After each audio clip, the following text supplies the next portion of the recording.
శ్రీ కనకదుర్గ జ్యోతిష్యాలయం ప్రేమ సమస్యలు, స్త్రీ పురుష వశీకరణ, ఆరోగ్య సమస్యలు, భార్యాభర్తల మధ్య గొడవలు, కుటుంబ సమస్యలు, చేతబడి నివారణ, విదేశీ ప్రయాణం, పెళ్లి, సంతాన సమస్యలు, ఎటువంటి సమస్యలకైనా 100% పరిష్కారం చూపబడును. దూర ప్రాంతాల వారికి ఫోన్ ద్వారా పరిష్కారం చెప్పబడును. గురూజీ రామరాజు. Cell number 9666965577. ఓం శ్రీమాత్రి నమః. ఛానల్లోకి స్వాగతం అండి. ఎవరు నమ్మినా నమ్మకపోయినా సింహరాశి వారి జీవితంలో జరగబోయేది ఇదే. జూన్ 6 అమావాస్యలోపు వీరికి యమగండం పొంచి ఉంది. అయితే ఈ యమగండం నుండి మీరు కనుక తప్పించుకోగలిగితే ఇక జీవితంలో తిరిగే ఉండదు.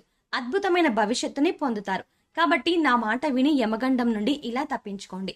లేదంటే ఊహించని రూపంలో ప్రమాదం సంభవించి మీ భవిష్యత్ అంతా తలకిందులవుతుంది. అయితే జూన్ 6 అమావాస్యలోపు సింహరాశి వారికి యమగండం ఏ విధంగా పొంచి ఉంది, అలాగే ఈ సమయంలో వీరు జీవితంలో ఎటువంటి సంఘటనలను ఎదుర్కొంటారు, ముఖ్యంగా వీరు యమగండం నుండి ఎలా తప్పించుకోవాలి, అలాగే ఈ రాశి వారు యమగండం నుండి తప్పించుకోవడం ద్వారా భవిష్యత్తులో పొందే ఫలితాలు ఏమిటి, అదేవిధంగా ఈ రాశి వారు జీవితంలో అదృష్ట యోగాన్ని పొందడం కొరకు చేయవలసిన దేవతారాధనతో పాటుగా పాటించవలసిన పరిహారాల గురించి ఈ వీడియోలో వివరంగా తెలుసుకుందాం. కానీ అంతకంటే ముందుగా మీరు కనుక మన ఛానల్ని ఇంకా సబ్స్క్రైబ్ చేసుకోకపోతే వెంటనే సబ్స్క్రైబ్ చేసుకుని పక్కనే ఉన్న బెల్ ఐకాన్ నొక్కి ఆల్ సెలెక్ట్ చేసుకోండి. మేము ఇలాంటి వీడియోస్ అప్లోడ్ చేయగానే ముందుగా మీకు నోటిఫికేషన్ వస్తుంది.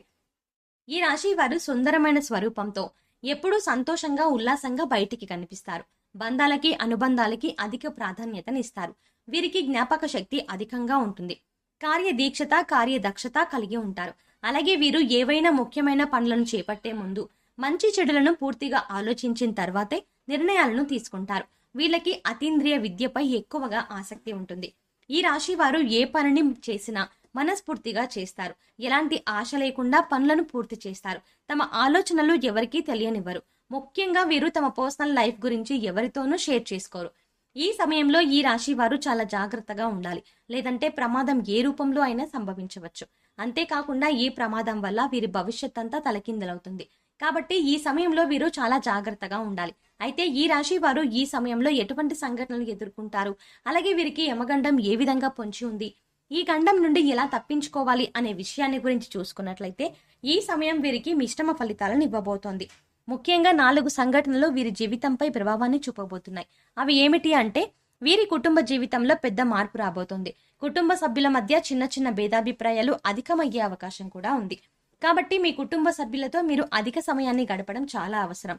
అలాగే ఏదైనా విషయాన్ని మీ కుటుంబ సభ్యులతో చర్చించాలి అనుకున్నప్పుడు మీరే డైరెక్ట్గా ఆ విషయాన్ని చర్చించడం మంచిది. అలా కాకుండా మధ్యవర్తిత్వం ద్వారా ఏదైనా సమస్యను పరిష్కరించాలి అనుకుంటే అటువంటి సమస్యలు మరింత ఇబ్బంది గురి చేస్తాయి. కాబట్టి ఈ సమయంలో మీరు కుటుంబ సభ్యులతో మాట్లాడే ఏ విషయాన్నైనా సరే మీరే వారితో డైరెక్ట్గా మాట్లాడండి. మధ్యవర్తిత్వం ద్వారా ఏ పనులను చెయ్యకండి. అలాగే ఈ సమయం ప్రేమికులకు అంతగా కలిసి రాదు. కాబట్టి ప్రేమ వ్యవహారాలకు దూరంగా ఉండడం మంచిది. అయితే ఎవరైతే వివాహ ప్రయత్నాలు చేస్తూ ఉన్నారో వారికి మాత్రం వివాహ యోగం ఉంది. చేసేటువంటి వివాహ ప్రయత్నాలు కలిసి వస్తాయి. మీకు నచ్చిన వ్యక్తిని జీవిత భాగస్వామిగా పొందగలుగుతారు. అలాగే వైవాహిక జీవితంలో చిన్న చిన్న మనస్పర్ధలు ఉన్నప్పటికీ వీరి జీవిత భాగస్వామి వీరికి అన్ని విధాలా సహాయంగా ఉంటుంది. సంతానపరంగా శుభవార్తలను వింటారు. ముఖ్యంగా ఈ సమయంలో సంతానం ద్వారా సంఘంలో పేరు ప్రఖ్యాతలు పొందుతారు. అలాగే ఈ రాశి వారికి వృత్తి, ఉద్యోగ, వ్యాపార పరంగా చూసుకున్నట్లయితే ఈ సమయం మిశ్రమ ఫలితాలను ఇస్తుంది.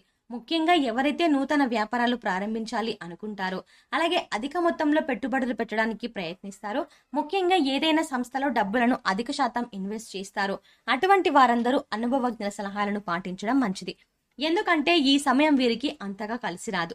కాబట్టి అనుభవజ్ఞ సలహాలను పాటించడం ద్వారా వ్యాపార పరంగా ఎదుర్కొనే ఆర్థిక సవాళ్ల నుండి తప్పించుకోగలుగుతారు. అయితే చిన్న వ్యాపారాలు చేసే వారికి, విదేశాలకు వ్యాపారాలు విస్తరించాలి అనే ప్రయత్నాలు చేసే వారికి ఈ సమయం సానుకూలంగా ఉంటుంది. ప్రయత్నాలు సఫలమవుతాయి. అలాగే ఈ సమయంలో వ్యాపార పరంగా ఏవైతే నిర్ణయాలను తీసుకుంటారో అవి వేగవంతంగా పూర్తి కావు. కొన్ని పనులు చాలా నిదానంగా జరుగుతాయి. ఇక వీరికి వృత్తిపరంగా చూసుకున్నట్లయితే చేతి వృత్తుల వారికి శ్రమ అధికమవుతుంది. అయితే తగిన ఆదాయం అనేది లభిస్తుంది. అలాగే కార్మికులకు, వ్యవసాయదారులకు ఈ సమయం మిశ్రమ ఫలితాలను ఇస్తుంది. అలాగే ఈ రాశి వారు ఉద్యోగ పరంగా ఊహించిన మార్పులను ఎదుర్కొంటారు. ఉద్యోగ జీవితంలో చిన్న చిన్న సవాళ్లు ఎదురవుతాయి. ముఖ్యంగా పై అధికారుల నుంచి ఒత్తిడి పెరగడంతో పని భారం కూడా పెరుగుతుంది. అయితే సహోద్యోగుల సహకారం లభిస్తుంది. అలాగే నూతన ఉద్యోగాల కోసం ప్రయత్నించే వారి ప్రయత్నాలు మందంగా కొనసాగుతాయి. అనేక ఇంటర్వ్యూల్లో పాల్గొంటారు. కానీ ఆశించినటువంటి ఉద్యోగాన్ని పొందడంలో శ్రమ ఎక్కువగా పడవలసి ఉంటుంది. కొన్ని సందర్భాల్లో ఆశించిన ఉద్యోగాన్ని పొందలేక నిరుత్సాహపడతారు. అలాగే ప్రభుత్వ రంగంలో పనిచేస్తున్న వారికి స్థాన మార్పులు తప్పవు. ముఖ్యంగా ఉద్యోగపరంగా ప్రయాణాలు చేసే అవకాశం కూడా ఉంది. కాబట్టి ప్రయాణాల విషయంలో కాస్త అప్రమత్తంగా ఉండడం మంచిది. ఈ రాశి వారికి విద్యాపరంగా చూసుకున్నట్లయితే అద్భుతంగా ఉంటుంది. విద్యార్థులు ఆశించిన ప్రగతిని సాధించగలుగుతారు. ముఖ్యంగా పోటీ పరీక్షల్లో పాల్గొనేవారు ఆశించిన ఫలితాలని సాధిస్తారు. అదేవిధంగా సంఘంలో పేరు ప్రఖ్యాతలని పొందగలుగుతారు. అలాగే ఈ సమయంలో రాజకీయ నాయకులకు చాలా అనుకూలంగా ఉంటుంది. నాయకత్వ సామర్థ్యాలు అనేవి పెరుగుతాయి. సంఘంలో గౌరవ మర్యాదలను పెంపొందించుకుంటారు. అలాగే క్రీడాకారులకు, కళాకారులకు కూడా ఈ సమయం కలిసి వస్తుంది. ముఖ్యంగా కళాకారులు ఎన్నో నూతన అవకాశాలని పొందుతారు. అలాగే వీరు ఈ సమయంలో ఆర్థికంగా కొన్ని సవాళ్లను ఎదుర్కొంటారు. ఆదాయం కన్నా ఖర్చు అధికమవుతుంది. కాబట్టి ఖర్చు విషయంలో కాస్త జాగ్రత్తగా ఉండాలి. ముఖ్యంగా దీర్ఘకాలిక ఆదాయ మార్గాల ద్వారా ఆస్తి నష్టం వాటిల్లే అవకాశం ఉంది. కాబట్టి ఏదైనా సంస్థలో ఇన్వెస్ట్మెంట్ చేయాలి అనే ఆలోచన ఉంటే ఈ సమయంలో విరమించుకోవడం మంచిది. అలాగే ఈ సమయంలో వీరు డబ్బులను ఎవరికి అప్పు ఇవ్వడంగా కానీ తీసుకోవడం కానీ చేయకూడదు. ఇక ఆరోగ్యపరంగా చూసుకున్నట్లయితే తగిన జాగ్రత్తలను తీసుకోవాలి. ముఖ్యంగా దీర్ఘకాలిక అనారోగ్య సమస్యల వల్ల ఇబ్బంది పడే అవకాశం ఉంది. కాబట్టి ఆరోగ్య విషయంలో అప్రమత్తంగా ఉండాలి. ప్రతిరోజు వ్యాయామం చేయడం, పౌష్టికాహారాన్ని తీసుకోవడం వంటి పనులను చేయాలి. ముఖ్యంగా ఈ సమయంలో వీరికి యమగండం అనేది ఏ రూపంలో అయినా పొంచి ఉండొచ్చు. కాబట్టి చాలా అప్రమత్తంగా ఉండాలి. ముఖ్యంగా దూర ప్రయాణాల విషయంలో తగిన జాగ్రత్తలను తీసుకోవాలి. అలాగే ఈ రాశి వారు ఈ గండం నుండి తప్పించుకుంటే భవిష్యత్తులో ఎటువంటి ఫలితాలని పొందుతారు అనే విషయాన్ని గురించి చూసుకున్నట్లయితే వీరి భవిష్యత్తు అద్భుతంగా ఉంటుంది. చేపట్టిందల్లా బంగారం అవుతుంది. వృత్తి, ఉద్యోగ, వ్యాపారాలు అభివృద్ధి చెందుతాయి. ఆర్థికంగా బలపడతాయి. ఆరోగ్య పరిస్థితులు మెరుగుపడతాయి.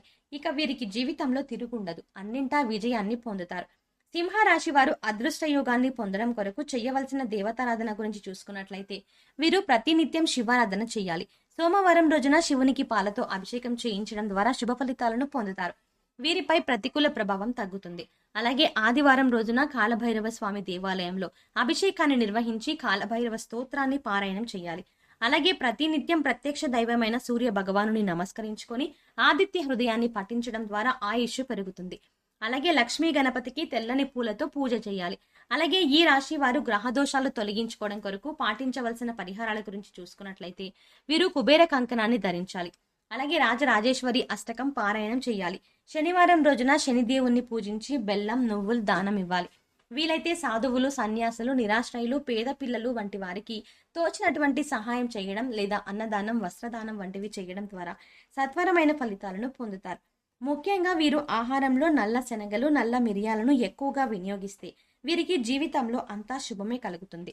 సో చూసారు కదండి, జూన్ 6 అమావాస్యలోపు ఈ రాశి వారికి యమగండం ఏ విధంగా పొంచి ఉంది, ఈ గండం నుంచి వీరు ఎలా తప్పించుకోవాలి, అదే విధంగా వీరి జీవితంలో అదృష్ట యోగాన్ని పొందడం కొరకు చేయవలసిన దేవతారాధనతో పాటుగా పాటించవలసిన పరిహారాల గురించి ఈ వీడియోలో వివరంగా తెలుసుకున్నాం కదా. ఈ వీడియో మీకు నచ్చినట్టయితే లైక్ చేయండి. మీ ఫ్రెండ్స్ అండ్ ఫ్యామిలీ మెంబర్స్లో ఎవరైనా సింహ రాశి వారు ఉంటే వారితో ఈ వీడియోను షేర్ చేసుకోవడం మాత్రం మర్చిపోకండి. మీరు కనుక మన ఛానల్ని ఇంకా సబ్స్క్రైబ్ చేసుకోకపోతే వెంటనే సబ్స్క్రైబ్ చేసుకుని పక్కనే ఉన్న బెల్ ఐకాన్ నొక్కి ఆల్ సెలెక్ట్ చేసుకుంటే మేము ఇలాంటి వీడియోస్ అప్లోడ్ చేయగానే ముందుగా మీకు నోటిఫికేషన్ వస్తుంది. మరో చక్కటి వీడియోతో మళ్ళీ కలుద్దామండి.